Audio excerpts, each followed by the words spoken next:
वर्ष प्रतिपदा क्या है? हमारे धर्म में ये मान्यता है कि आज के दिन पृथ्वी ने सूर्य की परिक्रमा पूर्ण करी। हमारा प्रथम दिन आज से स्टार्ट होता है। इसे हिंदू नववर्ष क्यों माना जाता है? इसी दिन सृष्टि का निर्माण हुआ, इसीलिए हम इस दिन घट स्थापना करते हैं। गुड़ी पड़वा के रूप में हमारे पूरे भारतवर्ष में अलग अलग राज्यों में अलग अलग नाम है। हम इसको नवीन वर्ष के रूप में मनाते हैं। वर्ष प्रतिपदा का ऐतिहासिक और धार्मिक महत्व क्या है? शालीवाहन जो अपना राज्य चलाते थे, उनके ऊपर विक्रमादित्य ने विजय प्राप्त करी थी इस दिन। तो गुड़ी पड़वा, उगादी का आपस में क्या संबंध है? या दोनों एक है या दोनों में कोई भिन्नता है? सब ये एक ही शब्द है। जैसे जैसे राज्य बदल गए तो वहाँ की परंपरा, वहाँ का जो संस्कार है, उसके हिसाब से नाम दे दिए गए। उगादी एक नए युग की शुरुआत।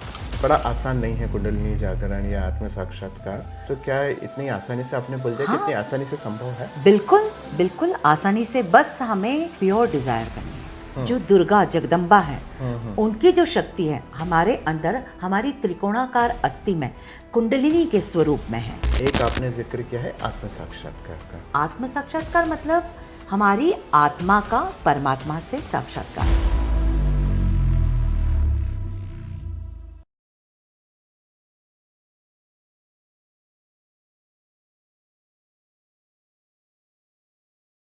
सनातन धर्म या वैदिक धर्म का नववर्ष चैत्र माह की पड़वा से आरंभ होता है और कहा यह भी जाता है कि सूर्य की परिक्रमा पृथ्वी इसी दिन पूर्ण करती है।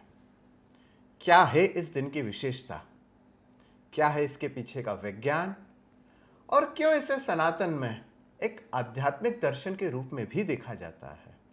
तो आज इन्हीं बातों को बहुत ही गहनता और सूक्ष्मता से उजागर करने का हम प्रयास हमारे आज के ऑड वन आउट टॉक के पॉडकास्ट में करेंगे। नमस्कार दोस्तों, मैं हूं डॉक्टर मधुर टेमले और एक बार पुनः आपका स्वागत है आपके अपने ऑड वन आउट टॉक के पॉडकास्ट में। जैसा कि शुरुआत में ही मैंने बताया कि हम आज चर्चा करने वाले हैं हिंदू नववर्ष अर्थात सनातन या वैदिक धर्म के नववर्ष, जिसे वर्ष प्रतिपदा भी कहा जाता है। हम आज इसी विषय पे बात करेंगे, कैसे ये दिवस बड़ा महत्वपूर्ण हो जाता है, कैसे इस दिवस की महत्वता सनातन से लेके अनेक धर्मों में प्रगाढ़ित की गई है, प्रतिष्ठा के साथ इसको पूर्ण रूप से दिखाया जाता है। आज इस बात को सूक्ष्मता से बताने के लिए हमारे साथ है हमारी आज की odd one guest Shrimati Rachna Baheti ji. Rachna Baheti ji, आपका बहुत स्वागत है। Thank you. रचना बाहेती जी का एक छोटा सा परिचय आप सभी के समक्ष में देना चाहता हूँ। रचना बाहेती जी एमकॉम की जिन्होंने पढ़ाई हासिल की है, आप गृहिणी हैं मूल रूप से, आपके पति एक विख्यात आर्किटेक्चर हैं और आपकी जो रुचि है वो धर्म में है, वो आध्यात्म में है। आप देवी की उपासक हैं और आध्यात्मिक दर्शन को वैज्ञानिक तर्क पे समझने का प्रयास करती भी है और लोगों को कराती भी है। आप परम पूज्य माताजी श्री निर्मला देवी के अनुयायी हैं, आप देवी की उपासना करती हैं, आप देवी की उपासक हैं और सहजयोग अभ्यास वर्ष 1998 से नियमित करते आ रही हैं और हमारी आज की ऑड वन गेस्ट हैं। तो रचना जी, आपसे सर्वप्रथम यही जानना चाहेंगे, जिस दिवस की हम बात करते हैं जिसे कहा जाता है वर्ष प्रतिपदा, तो वर्ष प्रतिपदा क्या है? हम सनातन धर्म से हैं और हमारी जो हिंदू धर्म की जड़ें हैं वो बहुत गहरी हैं जी। तो ये जो वर्ष प्रतिपदा है, ये हम अब हिंदू धर्म के हिसाब से, हिंदू कैलेंडर के हिसाब से हम नववर्ष के रूप में मनाते हैं। जैसे हम इंग्लिश कैलेंडर में 1 जनवरी मनाते हैं, तो वैसे हम इसमें हिंदू कैलेंडर के हिसाब से हमारा प्रथम दिन आज से स्टार्ट होता है। तो रचना जी, इसे हिंदू नववर्ष क्यों माना जाता है? हिंदुओं का ही क्यों माना जाता है? हिंदू नववर्ष, हमारी ये मान्यता है कि हमारे धर्म में ये मान्यता है कि आज के दिन पृथ्वी ने, जैसे आपने बताया अभी, कि पृथ्वी ने सूर्य की परिक्रमा पूर्ण करी। तो एक सूर्य की परिक्रमा पूर्ण करी तो एक नई ऊर्जा, नई शक्ति का उस दिन से संचार हुआ। और इस दिन कहते हैं कि सृष्टि का निर्माण इसी दिन हुआ। तो अच्छा। हाँ, इसी दिन सृष्टि का निर्माण हुआ, इसीलिए हम इस दिन घट स्थापना करते हैं गुड़ी पड़वा के रूप में। हमारे पूरे भारतवर्ष में अलग अलग राज्यों में अलग अलग नाम है, पर जैसे गुड़ी पड़वा के रूप में हम इसको नवीन वर्ष के रूप में मनाते हैं। तो यानी जैसे आपने बहुत रोचक बात बताई, पृथ्वी जो है अपनी क्षितिज से आज ही के दिन आरंभ हुई, यानी गुड़ी पड़वा के दिन ही आरंभ हुई है और उसी दिन उसका जो है चक्रकाल वो समाप्त होता है। हम ये देखते हैं कि जो सनातन धर्म का जो पर्व है उसे सूर्य उदय के साथ मनाया जाता है। अंग्रेजी कैलेंडर है उसे घड़ी के कांटे की तरह रात को 12 बजे बनाया जाता है।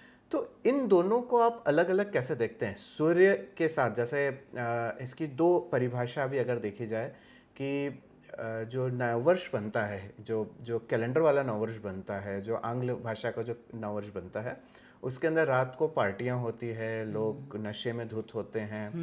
और इसके विपरीत जब हम सनातन धर्म के नववर्ष की बात करते हैं तो इस दिन लोग जल्दी उठते हैं, जल्दी उठने के साथ यानी पूजा पाठ करते हैं, पूजा अर्चन करते हैं, कोई भी दुर्व्यसन उस दिन नहीं होते हैं। तो इन दोनों को आप कैसे देखते हैं? इस दिन है ना सूर्य का बहुत महत्व है। जैसे कि हम सूर्य का तो हम देखते हैं कि हम रोज अगर सूर्य का दर्शन करें जी। तो सूर्य क्या है? सूर्य देव हैं जो हमें डिसिप्लिन देते हैं, हमारे जीवन में अनुशासन देते हैं, हमें काम करने की ऊर्जा देते हैं। पर आज के दिन जो सूर्य का इतना महत्व है कि आज के दिन जब हम सूर्य को अर्घ देंगे, जो हम तांबे के लोटे, जो कि तांबा एक जो पूजन के लिए बहुत अच्छी धातु मानी जाती है, उसमें जल लेके जब हम सूर्य को चढ़ाते हैं जल, तो सूर्य की जो किरणें हैं वो प्रथम किरणें जब उसके ऊपर पड़ती है उस जल के ऊपर, तो उसके कॉम्बिनेशन से 7 रंगों वाली चेतना प्रवाहित होती है। जैसे हम सभी देखते हैं इंद्रधनुष को, है ना? तो वो प्रवाहित होती है जो हमारे चक्रों को, हमारे जो 7 चक्र है जिनके 7 कलर्स है, तो वो हमें एनर्जेटिक कर देती है। तो आज के दिन जो हम हिंदू धर्म में हमारा जो ये पर्व है वो ब्रह्म मुहूर्त से, सूर्य की पहली किरण से स्टार्ट होता है। गुड़ी पड़वा में गुड़ी भी जो बनाई जाती है तो वो उसकी मान्यता रहती कि उसके ऊपर सूर्य की पहली किरण पड़े, है ना? तो ये बहुत बड़ा महत्वपूर्ण दिवस होता है। जैसा कि बताया कि जो एक तांबे का लोटा होता है, जो कलश स्वरूप रहता है, उसका जो जल हम जब सूर्य को अर्घ करते हैं, अर्पण करते हैं, तो जो वाइब्रेशंस आते हैं, जो विबग्योर वाली जो 7 कलर होते हैं, वॉयलेट, इंडिगो, ब्लू, ग्रीन वगैरह, ये जब उसमें दिखते हैं तो वो चक्र, वो जो कहना चाहिए कलर हमारे चक्रों से मैच खाते हैं और उससे हमारी बीमारियां भी दूर हो जाती है और तो हमें बहुत एनर्जी महत्वपूर्ण और हमें ऊर्जा मिलती है। बहुत सुंदर। तो अब चैत्र नवरात्रि भी मानी जाती है इस दिन, यानी जो मास कहते हैं, जैसे हिंदू में इसे चैत्र से लेके फाल्गुन ऐसे 12 वर्ष होते हैं, जैसे जनवरी से लेके दिसंबर 12 वर्ष होते हैं।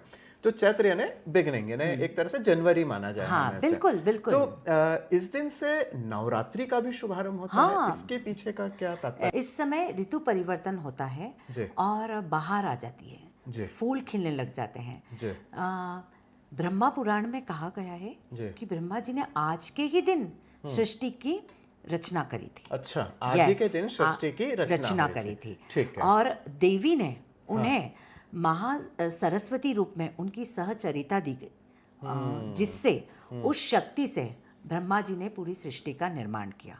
तो आज के दिन फूल खिलते हैं, फसल तैयार हो जाती है, एक सृष्टि में एक बहुत सुंदर चैतन्य रहता है, तो ऊर्जा आ जाती है। तो जो हमें हमारे देवी की उपासना करने में, उनकी आराधना करने में हमको बहुत मदद मिलती है और हम उसको पूरी तरह से अपने अंदर सक कर सकते हैं। बहुत सुंदर बात है ये कि जो दिवस है, इस दिवस का बड़ा महत्व है। अब हम आपसे ये जानना चाहेंगे, जैसे आपने चैत्र नवरात्रि की बात की। नवरात्रि हम लोग जनरली सामान्यतः देखते हैं 2 होती है, और उसके बाद भी जो साधक हैं, देवी के साधक हैं, जैसे आप देवी की साधक हैं, इसमें कहा गया है कि 4 नवरात्रियां होती हैं। Yes. तो इसका थोड़ा सा आप इलॉबरेट करें। जो नवरात्रि 4 नवरात्रि होती है ऐसे तो जी ये 2 गुप्त नवरात्रि होती जी। है, वो माघ और आषाढ़ में आती जी। है, और एक शारदीय और एक ही चैत्र नवरात्रि होती है। जी। तो चैत्र नवरात्रि में हमारा नवीन वर्ष स्टार्ट होता है, जी। तो इस दिन हम जो कोई भी एक जैसे बोलते हैं ना, नया साल, नई ऊर्जा, नई चीज़ों को लेके आता, हम नए डिसाइड करते हैं कि अब हम इस न्यू ईयर में हम ये करेंगे। तो आप सोचिए कि वो दैविक शक्ति आपके उस संकल्प में हमको हेल्प करती, जो हम संकल्प करते हैं कि इस नए वर्ष में हम वो संकल्प करते हैं कि हम ये करेंगे, तो उसमें दैविक शक्ति उस संकल्प को पूर्ण करने में हमारी हेल्प करती है। तो ये 2 गुप्त नवरात्रि होती है और इसमें देवी की उपासना करना ही चाहिए। जैसे मैं एक एग्जांपल देती हूँ आपको कि हम जब ब्रह्म मुहूर्त में ध्यान करते हैं और हम नाइट में ध्यान करें, आफ्टरनून में ध्यान करें, तो हमारा सबसे बेस्ट ध्यान ब्रह्म मुहूर्त में होता है। क्यों ऐसा? क्योंकि उस समय प्रकृति में जो चैतन्य रहता है वो हमको ब्रह्म मुहूर्त में हमें थॉटलेस अवेयरनेस में, हमें देवी एनर्जी को सक करने में हमें मदद करता है। तो उसी तरह इन दिनों 9 दिनों जो हमारी 4 नवरात्रि में जो 9 दिन आते हैं, तो इन 9 दिनों में वही ऊर्जा बड़ी चरम स्तर पर रहती सृष्टि में, जिससे हम उसको सक करके और हम दैविक शक्ति को हमारे अंदर जागृत कर सकते। तो ये जो नवरात्रि है मूल रूप से ये हमारे अंदर, अपने अंदर जो ऊर्जा है उस ऊर्जा को अलग दिशा में, एक अलग डायमेंशन में ले जाने का कार्य भी इस नवरात्रि में हम कर सकते हैं। जैसा कि आपने बताया कि जो चैत्र नवरात्रि और जो शारदीय नवरात्रि है वो तो हमें दिखती है, परंतु एक जो उपासना की नवरात्रि होती है उसे गुप्त नवरात्रि भी कहा जाता है। बहुत सुंदर। अब हम इसके ऐतिहासिक पहलू को अगर हम देखें तो वर्ष प्रतिपदा का ऐतिहासिक और धार्मिक महत्व क्या है? वर्ष प्रतिपदा पारंपरिक शुरुआत से ही विक्रम संवत के हिसाब से हम इसी दिन अपना नववर्ष का स्टार्ट करते हैं। ठीक है, तो ये हम हमारे सनातन धर्म में ये चला आ रहा है और हमारे ऋषि मुनि सब ने इसकी हमको गहराई, इसकी पवित्रता हमको बताई है। तो हमारा इतिहास यही बोलता है विक्रम संवत के हिसाब से कि आज के दिन ही हमें इसे स्टार्ट करना। तो इसका जैसे हम विक्रम संवत की बात करें तो विक्रम संवत अभी शायद 2083 2083 के आसपास हम हैं अभी है इस समय जी। अब ये लग जाएगा अभी नवरात्रि से। बिल्कुल। अब मैं ये जानना चाहता हूँ कि ये 2083 से पहले, जैसे कहा जाता है शालीवाहन एक राजा थे बड़े, तो शालीवाहन ने के ऊपर विजय प्राप्त करी थी विक्रमादित्य ने। तो शालीवाहन का शक संवत चलता था, तो शक संवत और विक्रमादित्य इनके बीच में क्या तादात्म्य है और इस दिन का क्या महत्व है? शालीवाहन जो अपना राज्य चलाते थे उनके ऊपर विक्रमादित्य ने विजय प्राप्त करी थी इस दिन, तो इसीलिए ये विक्रम संवत के नाम से जाना जाता है। और इससे ही जैसे विक्रम संवत 2083 अब हमारा आरंभ हो जाएगा। इन्हीं चीज़ों में हम अगर आगे बढ़ते हैं तो हमें दिखता है उज्जैन का एक बड़ा महत्वपूर्ण रोल रहा है और विक्रमादित्य जो है वो उज्जैन से ही थे। हाँ जी। और अभी हमने कुछ समय पहले देखा है इसी इतिहास को बताने के लिए मध्य प्रदेश सरकार ने, भारत सरकार ने वहाँ पे एक विक्रम जो है विक्रम संवत के नाम से एक वैदिक घड़ी की वहाँ पे एक स्थापना की थी। तो उस घड़ी में क्या है मूल रूप से? वो 2024 में वो घड़ी मुख्यमंत्री जी मोहन यादव जी की उपस्थिति में प्रधानमंत्री ने लॉन्च करी। आप सोचिए कितनी पुरातन घड़ी है वो, जो हमें आज जो समय बताती है उसमें पंचांग, मुहूर्त और काल, इसके हिसाब से वो समय बताती है। और आज वो घड़ी भी है। आप सोचिए कि जैसे विज्ञान और आध्यात्म उस समय में कैसे दोनों एक साथ चलते थे। आध्यात्म के साथ विज्ञान था, क्योंकि विज्ञान जो है वो आध्यात्म के बगैर अधूरा है और आध्यात्म विज्ञान के बगैर अधूरा है। पर आज के टाइम पे हमने क्या करा, हम विज्ञान में आगे बढ़ गए, पर हम आध्यात्म पीछे रह गया। अगर हम इन दोनों को साथ में लेके चले तो हमारी जो युवा पीढ़ी है जी। वो बहुत जल्दी आध्यात्म को एक्सेप्ट कर सकती है। अगर हम विज्ञान का सामंजस्य बना के चले हाँ तो जी। आध्यात्मिक की और भी युवा आगे आ सकती है, ऐसा आपका कहना है। और जिस घड़ी के बारे में बात बताई है, ये घड़ी बहुत ही अद्भुत घड़ी है। ये घड़ी काल भी बताती है, ये घड़ी समय भी बताती है, और ये घड़ी किसी सेल से नहीं चलती। यस। ये घड़ी जो चलती है सूर्य की रोशनी से चलती है। ये इस घड़ी की विशेषता है। सूर्य की किरणें जिस तरह आती है उस तरह से ये अपना टाइम बताती है। ये बड़ा महत्वपूर्ण हो जाता है। अब हम ये जानना चाहेंगे आपसे कि परंपराओं के अनुसार जैसे उत्तर भारत की हम बात करें तो, या महाराष्ट्र की हम बात करें तो, यहाँ पे गुड़ी पड़वा का महत्व बढ़ जाता है। जी। कहीं कहीं पर इसे उगादी वर्ष भी कहा जाता है। तो Yes. गुड़ी पड़वा, उगादी का आपस में क्या संबंध है, या दोनों एक है, या दोनों में कोई भिन्नता है? सब ये एक ही शब्द है। जी। जैसे जैसे राज्य बदल गए तो वहाँ की परंपरा, वहाँ का जो संस्कार है उसके हिसाब से नाम दे दिए गए। अब जैसे गुड़ी पड़वा है, वो क्या है, एक तरह से विजय पताका जी। है ना, जी। वो उसको उस स्वरूप को दर्शाता है। जी। उगादी एक नए युग की शुरुआत। नए युग की शुरुआत उगादी। हाँ जी। जी। और जैसे अभी ये हमारा प्रतिपदा है, इस दिन हमारा नवीन वर्ष चालू होता है जो हम ये बोल रहे जी। हैं। तो ये सारे एक शास्त्रीय नाम है ना, पर ये सब एक ही हैं, एक ही हैं, बस थोड़ा सा अर्थ बदल गया है। यानी नाम इसके राज्यों के हिसाब से बदल दिए गए हैं, पर उस दिन का महत्व एक ही है। अब आपसे ये जानना चाहते हैं, इस दिन क्या वास्तविकता में षष्ठी की शुरुआत हुई थी, जैसा आपने शुरुआत में कहा? इस दिन ना, ये इसी दिन ब्रह्मा जी ने सृष्टि का निर्माण किया। दैवी आदि शक्ति ने अपनी शक्ति उनको दी, महा सरस्वती के स्वरूप में। वो उनकी सहचरिता है, और उन्होंने उस शक्ति के थ्रू ब्रह्मा जी ने पूरी सृष्टि का निर्माण किया। और उसी समय एक प्रकृति ने एक नई करवट ली, फूल खिलने लगे। प्रकृति का एक पहाड़, नदी, जल, वायु, सब एक सुंदर जो हम सीनरी देखते हैं जी। वो सारी सीनरी अपने आप क्रिएट होने लग गई। तो ये इसी दिन ब्रह्मा जी ने इसी दिन से षष्ठी की शुरुआत की थी। ये बहुत बड़ा मैसेज है, और इसलिए इस धरती का अगर सबसे बड़ा कोई दिवस हो सकता है तो वो यही हो सकता है, और हर व्यक्ति को मानना चाहिए। मुझे ऐसा लगता है किसी धर्म से इसका कोई अर्थ नहीं है।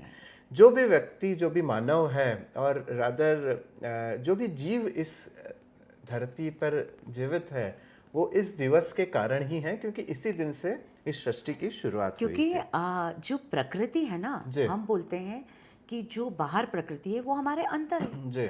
तो फिर हम अलग कहाँ से हो गए, है ना? वही प्रकृति हमारे अंदर है। तो जब ब्रह्मा जी ने प्रकृति का निर्माण किया जी, तो हम सभी एक ही तो हो गए। जब ब्रह्मा जी ने सभी का निर्माण किया तो हम सब एक ही हैं। खैर, हम बांट देते हैं अपने आप को, आप वो हो, हम ये हैं, हम ये हैं और आप वो हो। खैर, ये सब चीज़ें होना नहीं चाहिए। हम सब एक हैं। अगर एक ही रूप में देखें तो निश्चित रूप से इस दिवस की महत्वता भी बढ़ेगी, और हमारे अंदर अपनत्व की महत्वता भी बढ़ेगी। बहुत सुंदर। अब हम ये जानना चाहेंगे आपसे कि चैत्र नवरात्रि का जो आध्यात्मिक महत्व है, आध्यात्मिक दर्शन या वैज्ञानिक दर्शन क्या है? चैत्र नवरात्रि जी। जो नव दुर्गा है ना, नौ शक्तियाँ, नौ स्वरूप में सारे देवताओं ने आदि शक्ति को अपने अपने आयुध दिए राक्षसों का वध करने के लिए। जैसे दुर्गा माँ ने महिषासुर का वध किया है ना, तो उन्होंने सारे आयुध दिए और वध करने के लिए। तो ये जो दिन है नवरात्रि, ये हमारे आध्यात्मिकता के लिए बहुत ही महत्वपूर्ण है। इन दिनों में हमारी उपासना से, देवी से प्रार्थना से हम अपने अंदर बैठी सुप्त शक्तियों को जागृत कर सकते हैं। अपने अंदर, जैसे उन्होंने महिषासुर का वध किया, तो हम अपने अंदर अहंकार का, अपने अंदर की नकारात्मकताओं को दूर कर सकते हैं। आत्मनिरीक्षण करके हम प्रेम से अपने अंदर की खराबियों को दूर कर सकते हैं। तो ये जो समय है, जैसे बोलते हैं ना कि मैंने आपको शुरू में बताया कि ब्रह्म मुहूर्त में ध्यान करने का महत्व अलग है, उसी तरह ये नवरात्रि के 9 दिन देवी की उपासना करने से हमारे अंदर भी शुद्धि होगी और अंदर शुद्धि होने के बाद बाहर शुद्धि हो जाएगी। पर ये कैसे होगा? ये क्या हम प्रश्न है, क्या जी। हम क्या हम देवी की उपासना करेंगे और हमें मिल जाएगा? नहीं। एक्चुअली इसके लिए जो मेरी यात्रा है, मैं जब युवा थी, मैं इतना भगवान में मन नहीं लगता था, क्योंकि मुझे आज समझ में आया कि मेरी कनेक्टिविटी नहीं थी, इसलिए मुझे मेरा मन नहीं लगता था। जिस दिन मेरा आत्म साक्षात्कार हुआ, मेरी कुंडलिनी का जागरण हुआ, उस दिन से अपने आप मेरे अंदर से परमात्मा के प्रति जागरूकता आने लग गई, मेरे को जो धर्म में रुचि आने लग गई, और मेरी पर्सनालिटी जो पहले थी वो आज बिल्कुल डिफरेंट हो गई। आपने 2 बात का जिक्र किया है, एक कुंडलिनी जागरण का, एक आपने जिक्र किया है आत्म साक्षात्कार का। ये बड़ा डिफ़िकल्ट सा शब्द है और बड़ा आसान नहीं है कुंडलिनी जागरण या आत्म साक्षात्कार। यानी ये पुराणों में भी लिखा है, सब जगह लिखा है, तो क्या इतनी आसानी से आपने बोल दिया कि इतनी आसानी से संभव है? बिल्कुल बिल्कुल आसानी से, बस हमें प्योर डिज़ायर करनी है। हमें हमारे अंदर एक शुद्ध इच्छा कि मेरे अंदर की शक्ति जागृत हो। जो जैसे हम देखते हैं ना कि सदाशिव का जो छवि है हमारे अंदर हार्ट में, शिव स्वरूप में है, ठीक है। उसी तरह आदि शक्ति जो दुर्गा जगदम्बा है, उनकी जो शक्ति है हमारे अंदर, हमारी त्रिकोणाकार अस्थि में कुंडलिनी के स्वरूप में है। तो जब हमारे अंदर की कुंडलिनी शक्ति हमारे अंदर त्रिकोणात्मक जो आदि शक्ति का अंश, आदि शक्ति का अंश हमारे स्वयं के अंदर मौजूद है जी। और जो हमारी रीढ़ की हड्डी के जस्ट नीचे हम सभी के अंदर है वो। अच्छा, पवित्र हमारी जो रीढ़ की हड्डी का जो निचला हिस्सा होता है, जिसे शायद S1 बोला जाता है, तो वहीं पर वो मौजूद होती है, सैक्रम बोन। जी जी। तो उसी में वो शक्ति विराजमान है जी। तो जब ये शक्ति कब उठती है, ये हमारी एक्चुअल मदर है, जिसे मैं आपको डिस्क्राइब करती हूँ कि जैसे हम माँ के गर्भ के अंदर थे जी। तो जब माँ के गर्भ के अंदर थे तो आप सोचो कि हमें कोई टेंशन नहीं था, हम अपने आप बढ़ रहे थे, हमको अपने आप खाना पीना सब मिल रहा था, हम सो रहे थे, हंस रहे थे, रो रहे थे, हमें कोई संभाल रहा था। कौन संभाल रहा था? कभी हमारे मन में एक क्वेश्चन आता है कि हम माँ के गर्भ में हम छोटे से 3 किलो, 3.5 किलो, 2.5 किलो के हो जाते हैं, कैसे हो जाते हैं? कौन हमें बड़ा कर रहा होता है? तो ये जो कुंडलिनी शक्ति है, यही हमारी एक्चुअल मदर है जो हमें माँ के गर्भ के अंदर संभालती है, ठीक है। जब हम धरती पे नहीं आए थे उसके पहले से जो हमारा लालन पालन कर रही है, चेरिश कर रही है, ये वो शक्ति है, ये वही शक्ति है, और यही हमको आदि शक्ति दुर्गा से जोड़ देती है। तो अब ये नवरात्रि में, अब ये शुभ समय है, इन 9 दिनों में हम अपने आत्म साक्षात्कार को लें। आत्म साक्षात्कार का भी अपने मतलब पूछा था। आत्म साक्षात्कार मतलब हमारी आत्मा का परमात्मा से साक्षात्कार, आत्मा का परमात्मा से, जैसे आप और मैं अभी साक्षात्कार कर रहे हैं, है ना? सेम चीज हमारी आत्मा का परमात्मा से साक्षात्कार होना, सेल्फ रियलाइजेशन होना, मतलब खुद को, स्वयं को पहचानना। तो ये जो इन 9 दिनों में हम अपने आत्म साक्षात्कार को लेके हम अपनी कुंडलिनी शक्ति, हमारी जो एक्चुअल मदर है, हम उसको जागृत कर सकते हैं और दैविक शक्ति से जोड़ सकते हैं। दैविक शक्ति से जोड़ सकते हैं, बहुत बड़ा महत्व है। और नवरात्रि में अगर हम ये चीज़ें करते हैं तो इसका जो फल है वो बहुत ज़्यादा और अच्छा मिलेगा। अब हम बात करते हैं, जैसे नवरात्रि की बात होती है तो 9 देवी की बात होती है, तो इसमें कहा जाता है प्रथम शैलपुत्री, द्वितीय ब्रह्मचारी, तृतीय चंद्रघंटा, कुष्मांडे, चतुर्थम पंचम स्कंद माता, षष्ठम कार्तिनी, सप्तमम कालरात्रि, महागौरी, नवमम सिद्धिदात्री। इस तरह ये 9 देवी हैं। तो इन 9 देवियों को आसानी से प्रसन्न किया जाता है इन दिनों में। और अगर प्रसन्न करते हैं तो क्या शक्ति हमें मिलती है? ये जो 9 देवी हैं जी, ये हमारे 7 चक्रों पर बैठी हुई 7 देवियां हैं जी। इसके बाद महागौरी हैं और फिर सिद्धिदात्री हैं। है ना। महागौरी जो है हमारा इमोशनल साइड संभालती है। अच्छा। और जो सिद्धिदात्री हैं, जो हमने इन 9 दिनों में तप किया, हमने उनकी उपासना की, उनकी भक्ति की, हमने मेडिटेशन किया, ध्यान किया, तो वो सिद्धिदात्री प्रसन्न होके हमें सिद्धियां देती है। हमारे अंदर वो उनकी जो सुप्त अवस्था में सोई शक्तियों को जागृत करती है। जैसे मैं एक आपको एग्जाम्पल देके बताती हूँ कि अगर मोगरे के अंदर खुशबू नहीं होगी तो क्या हम पहचान लेंगे ये मोगरा? सही बात है ना। गुलाब के अंदर अलग खुशबू होती, मोगरे के अंदर अलग खुशबू होती। ऐसे ही हम सभी मानव के अंदर परमात्मा ने अलग खुशबू बनाई है, खुशबू दिए, गुण दिए हैं। तो जब हम इन देवियों को जागृत करते हैं तो हमारे अंदर उनकी शक्तियाँ, उनके गुण, उनकी क्वालिटीज़ ऑटोमेटिक हमारे अंदर जागृत होती है। तो ये बहुत सुंदर बात कही है। हम अगर हमारे अंदर उन देवियों को जागृत करते हैं तो उन देवियों की शक्ति बाय डिफ़ॉल्ट ही हमारे अंदर बढ़ने लगती है। अब हम बात करते हैं जो घट स्थापना, हर नवरात्रि पे घट की स्थापना होती है। तो घट की स्थापना करना, या कहते हैं ज्वारे को जो बोते हैं, है ना, एक परंपरा है हमारे यहाँ पे। तो इस चीज़ को आप कैसे देखते हैं, क्या है ये? जो जैसे आप सोचो कि हमारा जो ये नवीन वर्ष पहला दिन नवरात्रि का, तो इसमें घट स्थापना, हम देवी के आगमन, देवी की शक्ति का वेलकम करने के लिए हम घट स्थापना करते हैं और ज्वारे बोते हैं, जो ये शुभता, समृद्धि और सृजनता का प्रतीक है ना। पर क्या हम जैसे हमने दुर्गा की मूर्ति या दुर्गा का पिक्चर लगाया, उनके सामने हमने घट स्थापना करी, है ना, ये करा, तो क्या इससे घट स्थापना हो जाएगी?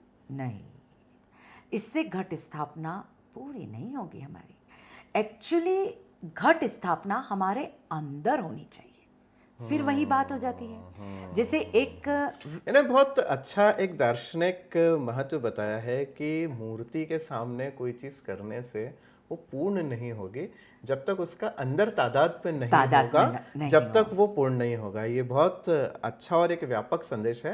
तो अगर हमें वास्तविकता में देवी की शक्ति या देवी के आशीर्वाद को लाभान्वित करना है तो हमारे भीतर हमें उस चीज़ को जागृत करना होगा, तभी वो हो पाएगी। और आप चूँकि इतने वर्षों से सहजयोग ध्यान अभ्यास कर रही हैं, तो आपने उन चीज़ों को अनुभव किया है और अनेक लोगों को भी करा रहे हो। और अगर आप भी, हमारे देखने वाले दर्शक, इस चीज़ को मूल रूप से अनुभव करना चाहते हैं, तो एक हम लोग नीचे यहाँ पे एक नंबर दे देते हैं, टोल फ्री नंबर रहेगा, आप वहाँ पे बात कर सकते हैं और इस चीज़ को अनुभव कर सकते हैं।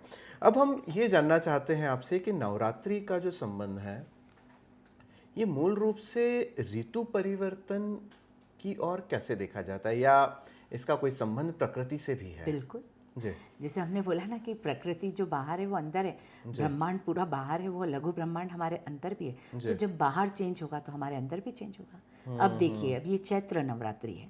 चैत्र नवरात्रि में अभी हम सर्दी से गर्मी की तरफ जा रहे हैं, शारदी में हम गर्मी से सर्दी की तरफ जाते हैं। अब जो माघ और आषाढ़ की आती हैं, उसमें भी हम गर्मी से बारिश की तरफ जाते हैं, सर्दी से हम गर्मी की तरफ जाते हैं। तो इसमें क्या होता है, जब प्रकृति में परिवर्तन आता है तो उस समय हमको हमारे स्वास्थ्य को बहुत संभालना होता है। महत्वपूर्ण बात है ना? तो हम ध्यान, तप करके, मेडिटेशन करके, बैलेंस में रह के हम उसको पूरी तरह से प्रकृति के संतुलन को संभाल सकते हैं। ये बहुत बड़ी बात कही है कि जब भी ऋतु परिवर्तन होता है तो हम देखते हैं डॉक्टर के यहाँ लोगों की भीड़ लग जाती है, या हम लोग देखते हैं कि दवाखाने भरने लगते हैं।